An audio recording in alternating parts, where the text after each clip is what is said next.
Bivalent. Bivalent क्या होता है जी? बाइवैलेंट का मतलब है दो। देखिए आपके पास एक क्रोमोसोम एक है, ये दूसरा क्रोमोसोम है, इसके दो दो आपके पास क्या है जी, दोनों अटैच हुए हैं, ठीक है। तो ये दोनों क्या होते हैं, एक बाइवैलेंट है, ठीक है, जो अटैच हुए हुए होमोलोगस क्रोमोसोम है।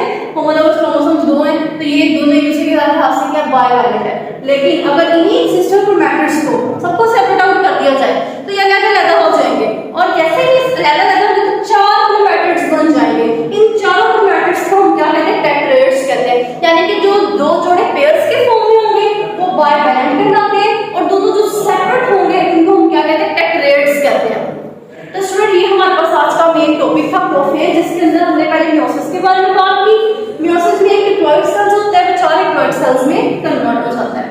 इसमें जो जितनी तादाद पैरेंट होते हैं क्रोमोसोम की, उनके ऑफस्प्रिंग के अंदर उतने क्रोमोसोम क्या होते हैं, हाफ हो जाते हैं, उनकी तादाद